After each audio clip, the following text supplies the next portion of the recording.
భారత టెలికాం దిగ్గజం రిలయన్స్ జియో కస్టమర్లను ఆకట్టుకునేలా ఎప్పటికప్పుడు నూతన రీఛార్జ్ ప్లాన్లను పరిచయం చేస్తుంటుంది.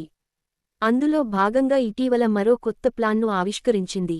రోజుకు రూ. 10 సమాన వ్యయంతో 98 రోజుల వ్యాలిడిటీ ఉన్న రూ. 999 రీఛార్జ్ ప్లాన్ను ప్రవేశపెట్టింది. ఈ ప్లాన్లో ప్రతి రోజూ 2 జీబీ డేటా లభిస్తుంది. రోజుకు 100 మెసేజులు, అపరిమిత కాలింగ్ లభిస్తాయి.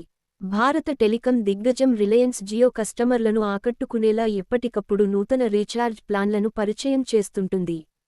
అందులో భాగంగా ఇటీవల మరో కొత్త ప్లాన్ను ఆవిష్కరించింది. రోజుకు రూ. 10 సమాన వ్యయంతో 98 రోజుల వ్యాలిడిటీ ఉన్న రూ. 999 రీఛార్జ్ ప్లాన్ను ప్రవేశపెట్టింది. ఈ ప్లాన్లో ప్రతి రోజూ 2 జీబీ డేటా లభిస్తుంది. రోజుకు 100 మెసేజులు, అపరిమిత కాలింగ్ లభిస్తాయి. అంతేకాదు అపరిమిత 5G ఇంటర్నెట్ యాక్సెస్ సేవను కూడా ఉచితంగా అందిస్తోంది. ఇక Jio TV, Jio cloud, Jio cinema వంటి కాంప్లిమెంటరీ సబ్స్క్రిప్షన్లను కూడా కస్టమర్లు పొందవచ్చు. ఎయిర్టెల్, వీతో పాటు రిలయన్స్ జియో కూడా జులై నెలలో టారిఫ్ రేట్లను గణనీయంగా 15% వరకు పెంచేశాయి. ప్రీపెయిడ్, పోస్ట్ పెయిడ్ రీఛార్జ్ 2 విభాగాల్లోనే రేట్లను పెంచేయడంతో చాలా మంది కస్టమర్లు ప్రభుత్వ రంగ ఆపరేటర్ అయిన బిఎస్ఎన్ఎల్ వైపు మొగ్గు చూపారు.